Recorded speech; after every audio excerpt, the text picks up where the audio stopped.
Some destinations pleasantly surprise you, and others completely blow you away. Welcome to Ulm.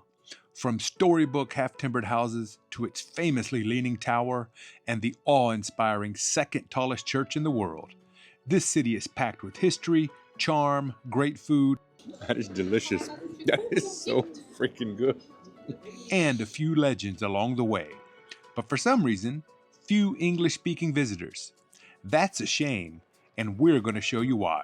Let's go!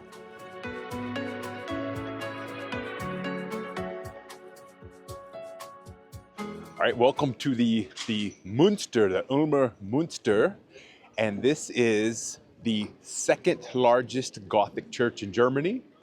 Bonus points, if you know the largest Gothic church in Germany, put it in the comments. And this is the tallest Christian church in the world. The Spire makes this the tallest Christian church in the world. And construction started here in 1377. An unbelievable feat. And the reason they decided to make this church was because the original church of Ulm was actually outside of the city walls. So it was actually dangerous for the people to go to church. So 1377, they started construction here, and it was financed all through private donations. So in the mid 1500s, I think around 1543, construction stopped because they ran out of money. And it wasn't completed until 1890. But it is a spectacular building. Unfortunately, right now, we're here in early May of 2026. And unfortunately, right now, there's quite a bit of renovations going on. There's a lot of scaffolding, and these old, beautiful buildings, they have to be taken care of. So there's a lot of scaffolding right now, but it is still spectacular. Inside, doesn't cost anything to go inside. Inside is really phenomenal. There's a nice choir benches from the 1500s, beautiful. There's a sculpture of Jesus Christ, also from the early 1500s. Now, what I found interesting, that was actually outside until like 1972 or something like that. So, and then they moved it inside to protect it. But spectacular artwork, just really beautiful, nice stained glass windows, and you can climb the tower. And I tell you what, that's a hump right there. Cost €8 to climb the tower, winding staircase. And so I was going up, and it's like, wow, this is really narrow. I really hope I don't encounter someone coming down. But they have different staircases. So there's one way up and one way down, so you're not going to bump into someone coming down. So that's nice, because that would have been really tight. It's really tight. It's really winding. But there's like a midway point. You can stop and take a break and look around and then go the rest of the way up. You can't go all the way up right now because of the construction. But the second platform you get to has some beautiful views, spectacular, lots of nice gargoyles. So I really recommend it. It's really worth it. I thought it was spectacular, but be careful when the bells go off. They are extremely loud, right? So here at the Ulmer Munster, beautiful day. They have this market out here. It is absolutely spectacular. Pretty loud. I wasn't expecting. All right, on a beautiful spring day like we had today, one of the nicest things about Ulm is walking along the top of the city walls, or what's left of the city walls. And so we've got the Danube River right over to my left, and Neu-Ulm in Bavaria just on the other side of the river. And we're here in Ulm in Baden-Württemberg. And the city walls, just really nice. There's a nice park, just beautiful. And these were built, construction started in the 12th century, obviously to protect the city. And they were expanded throughout the Middle Ages. As the city grew, the walls grew bigger as well. And then, but when Napoleon was here, prior to the Battle of Ulm, he had a lot of the walls destroyed, had most of them destroyed actually. And because he felt that they could be used against French forces in the future, so he wanted to get rid of them, so he destroyed most of them. He left this part against the river for flood protection, actually. So, but just a great way to spend the afternoon here in Ulm. And now behind me, right there, if you can see that, it's called the Metzgerturm, or the Butcher's Tower. And that's actually a leaning tower, much like the Leaning Tower of Pisa. It leans very significantly. Now, there is a very funny legend about why that tower leans, and we're going to get into that here in a little bit. But just a beautiful day here in Ulm.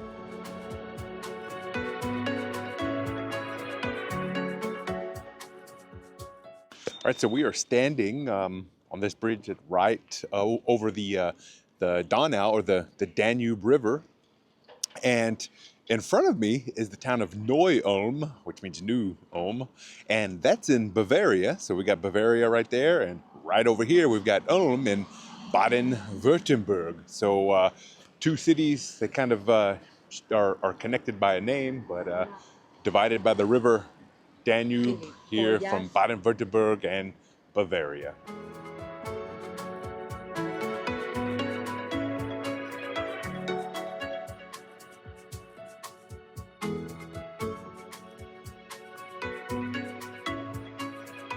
Right, so behind me is the Metzgerturm, or the Butcher's Tower, along the city wall. So it was built in 1350. And this wall leans pretty significantly, much like the Leaning Tower of Pisa. So why is it called the Butcher's Tower? Well, and why is it leaning? So you know I love legend, right? So the legend is that during hard times, during the Middle Ages, that the butchers of the city, they would cheat people on the size of their sausages, right? So they would make them a little too short. Now, someone caught on, reported them to the local authorities. So they took a bunch of butchers from the city and locked them up here in the Butcher's Tower, right? Now, they were cheating everybody. So everybody else is going through hard times and suffering, but the butchers, they were well fed and they were all pretty overweight, right? So these are a bunch of pretty heavy guys. So they had them locked up here in the Butcher's Tower. And then they had a court ruling, and they said they're gonna put them to death. So they told the butchers, all these overweight guys, they said, hey, you're gonna receive the death penalty for cheating people during hard times and shortchanging them on their sausage. So they were all so scared that they gasped and ran to one side of the tower, and then it just leaned over because they were so big, fat, and heavy, it made the tower lean over. All right, so that's the legend.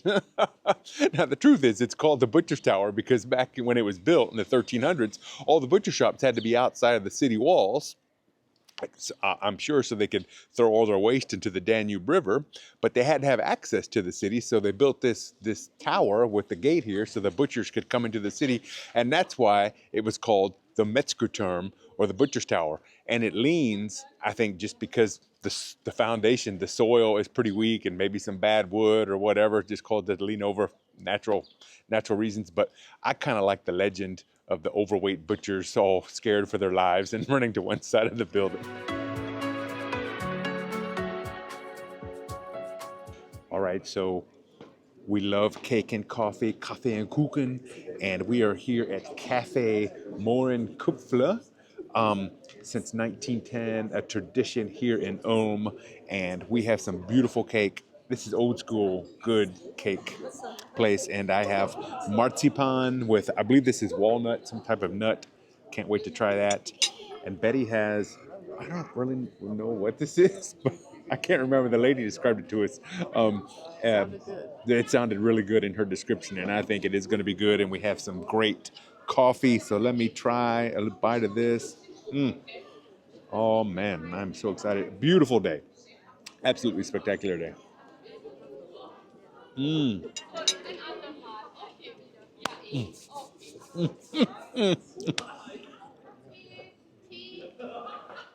Wow, that is delicious.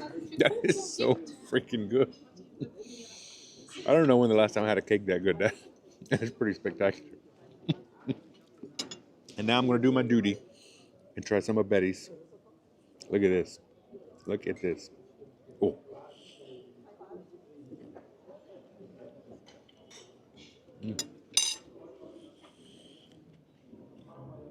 My God. It's so good. Both of these. I'm serious, folks. I don't know when I've had cake this good. When you're in Ulm, you have to come by the Café Mohrenköpfle since 1910 and treat yourself. They're so nice. They're so nice inside. Greeted us very warm. Nice outside too. Treat yourself to some cake and coffee here, and you will not be disappointed. It is absolutely delicious. Can't decide which one's better. I can't decide which one's better. I like them both. I mean, I don't know. I think I like this one better, but I don't know. They are so good. I think you can't go wrong. I don't think you can go wrong. The cakes are all beautiful.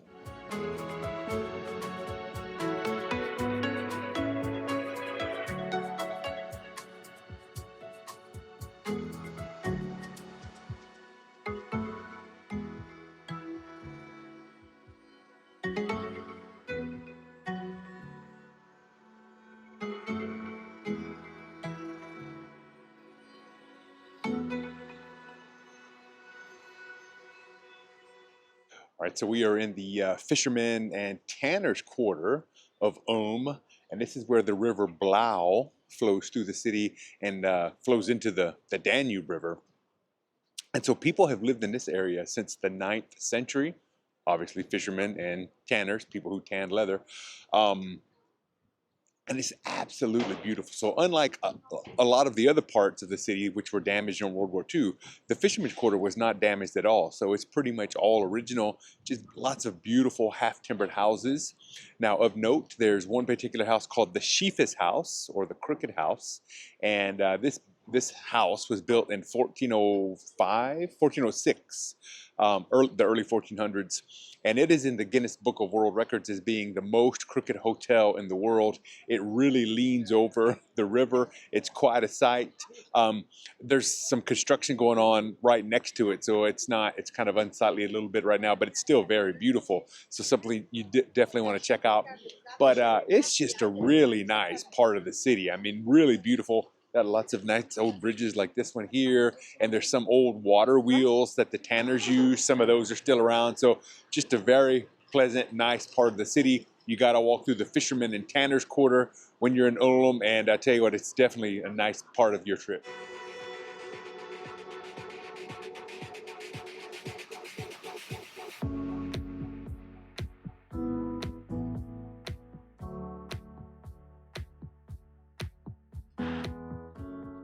If you are in Ulm, and especially if you are right by the Minster, by the cathedral, and you need a quick snack, let me tell you what, you have got to go to Metzgerei Klaiber, which is right behind me, and there is almost always a line there. There's always people there getting something to eat. And so we have a pizza Leberkäse. So some places they call it Fleischkäse, some people call it the Leberkäse, and so Fleisch means meat, Käse means cheese, Leber means liver. There's no liver in it, but it is delicious, spectacular. They have bratwurst, but something they have that's really special, and they're sold out.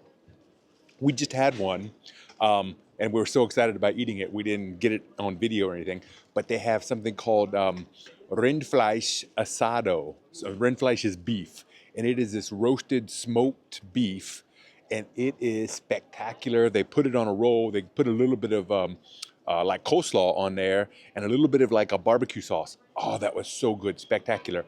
And I want to thank a young man named Jan, whom I met in the line here, and the line was so long, I started a conversation with him and asked him what was good. He recommended the Rindfleisch, and it was outstanding. So thanks for the tip, Jan. We appreciate it. Hope you see this. But we bought a bottle of water and this, and it was €6.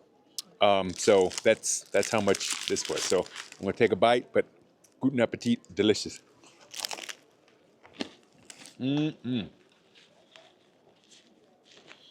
Lecker. You can't go wrong. If you need a snack, go to Metzgerei Klaiber, and you will be satisfied.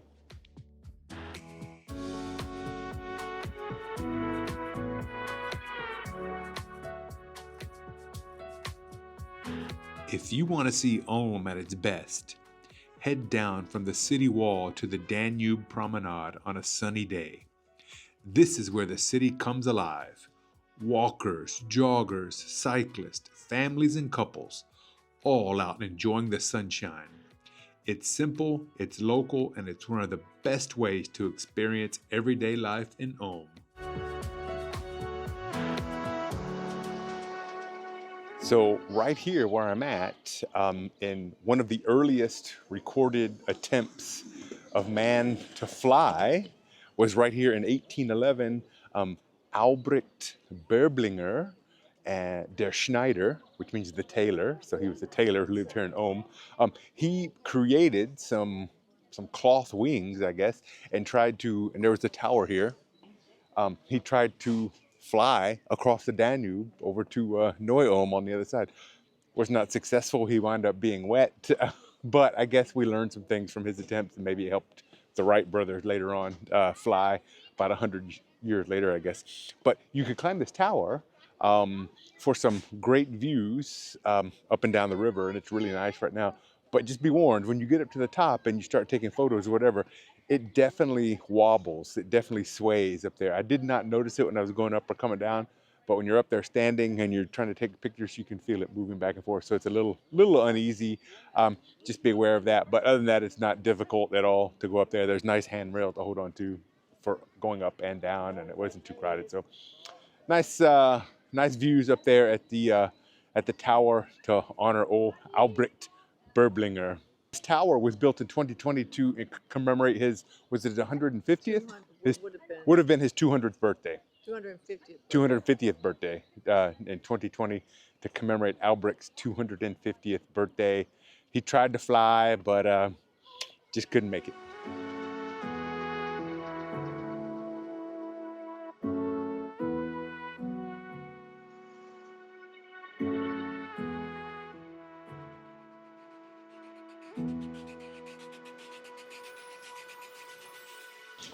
I'm standing outside of the Ulm Art Museum, which is kind of like a modern art museum. Well, I guess that's really what it is, modern art museum, and that in itself doesn't excite me too much. But what they have in here right now is something that definitely is not modern. They have a sculpture called the Löwenmensch, which means like the Lion Man. And this thing is, they reckon it's about 40,000 years old. They found it not far from here, carved out of mammoth ivory. So it was from a piece of mammoth tusk, I guess. Depicts a half man, half lion creature. And they reckon this is the oldest man-animal mix sculpture ever found anywhere in the world. So pretty spectacular. And you think about it, some human being 40,000 years ago carved this thing out of a mammoth tusk, because there used to be lions that lived in Europe. There were the Eurasian cave lions that lived here, and I guess they went extinct towards the end of the last ice age. But pretty spectacular. Now, normally this is in the Ulm Museum, which has other displays. That is closed because they're doing renovations there now, but they moved its most important piece here to the Ulm Art Museum. So go inside, €8 to go inside. And it's just, to me, it's overwhelming to look at that and say, this thing is 40,000 years old. Just kind of blows my mind. So there you have it, the Löwenmensch here in Ulm.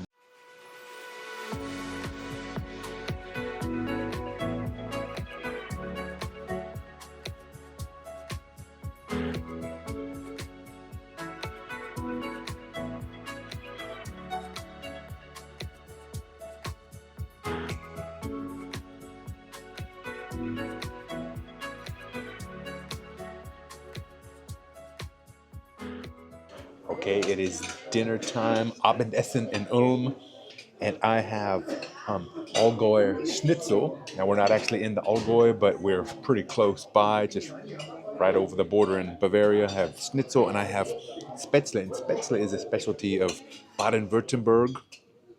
So I'm going to mix that with this gravy, and it looks great. And Betty has Maultaschen, which are like dumplings, and they are a specialty of this region. I think there's probably some sort of meat in there, but we've been looking forward to having those. And she has some good-looking potato salad. So, yeah, we are excited. This looks good. I'm going to put some of these Spätzle over here. Spätzle is kind of like, I don't know, maybe you call it German pasta, but it's real short, little small pastas. And, look at that.